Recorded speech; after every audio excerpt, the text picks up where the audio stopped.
Hi guys and girls, this is Claudia here from Metaldays 2017 and this is Aversions Crown. Thanks for being here. No worries, thanks for having us. So you just arrived here on the Metaldays and this is your first stop on the tour. Yeah, that's right. Yeah, so we've just come here from Australia. Today's our first day of about a 30-day tour through Europe and the UK, and playing a few other festivals and a bunch of headline shows along the way as well, and a few other main supports for some other cool bands. So pretty excited to be here. So, when you're heading out for a tour, before obviously you wrote some songs and you have some material with you, like how do you decide on what's gonna be on an album? Is that democratic or? I guess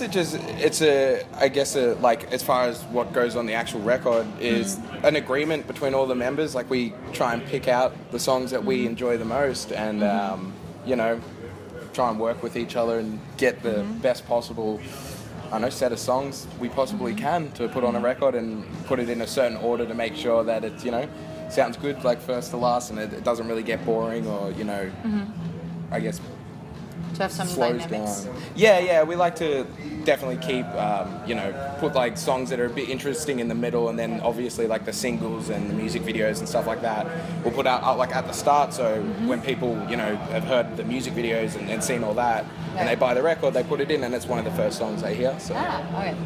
So how do you decide then on what song is gonna get the video?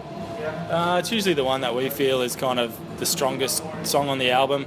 So the one that we feel that kind of represents the album the best, and one that we feel is our favourite song, I guess. So that's kind of how we've always approached it, and it seems like it's worked for us so far.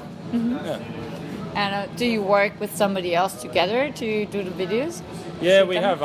We've worked with different people in the past. There's a small company in Australia called Red Boss that we've done a few videos with, and they've always been really good to work with. So we'll probably work with them again in the future. But we may work with other people as well. We don't have like a set rule of who we work with for videos and that sort of stuff. It's just whoever sort of feels like the right person for the job. Right.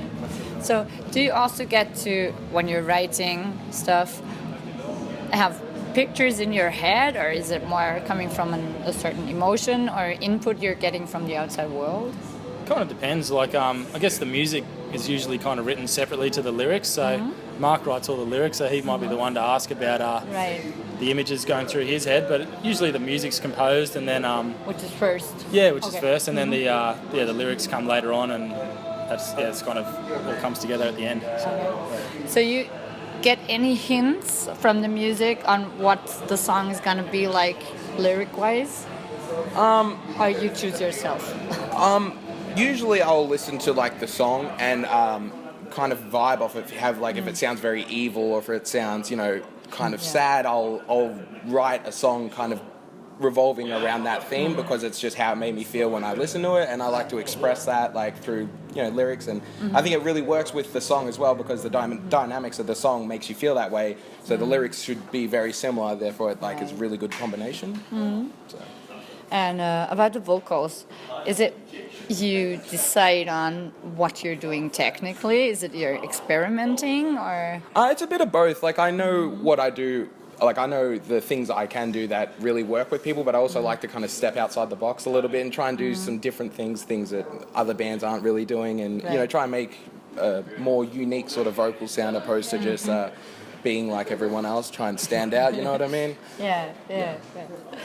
So there's a question that I put in all my interviews because I don't know the answer to, and I guess there's no right or wrong. Yeah, cool. So the question is, what or who decides what an artist is? Who decides what an artist is? Yeah. What defines this terminology? An artist is someone that creates anything new. I think like you don't have to be, doesn't have to be music or painting. You can, people can create art by making new food or something. I think it's just anyone that's creative. For me personally, is what I'd determine what an artist is. Stuff people do. Yeah, it's when people create something new and something unique, something that they've thought up that no one's done before, or maybe put a new spin on something that's been done before. But that's what I'd say. Yeah.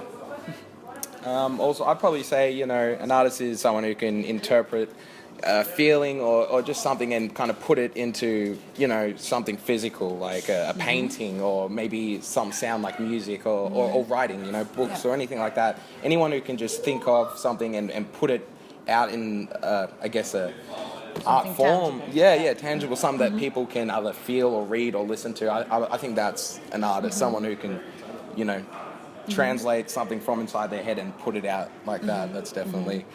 And so when you're putting something out, like you personally, that's kind of aggressive, or that's, you know, a feeling of anger or frustration. Like, why are you doing it? Like, what do you get from that? I guess for me personally, doing vocals and being a lyricist, I guess I get like an emotional release when I get on stage. Even when I get to record it, you know, it makes me you feel proud of something that I'm doing. And when I get to perform it live, it really, you know, it's, especially if you're writing a song that's kind of got a sad theme, or a song that's, you know, very aggressive, it just kind of gets out those emotions and you feel really, I don't know, like you've let go of a lot of stuff when you get off stage, you know what I mean? That's just for me personally. I guess everyone else is different. Everyone has their own sort of thing going on, so... Yeah. So when you're playing, is that the same for you, like draining out, getting out? Yeah, absolutely. It's definitely a release for me. Yeah, it's kind of like, I think, I don't know, everyone's kind of got, you know, built up anger and energy inside, and it's a good positive way to get it out of your system. A lot of people probably don't have an outlet for doing that, but for me it's something where you know, for a period of time you're concentrating 100% on this one thing and putting your whole body and mind into something. So at the end of it you kind of feel like you've just sort of just flushed everything out, and yeah, it's a good feeling. Cool. So thank you very much for the interview. Thank you, and enjoy the tour. You're welcome. Thank you.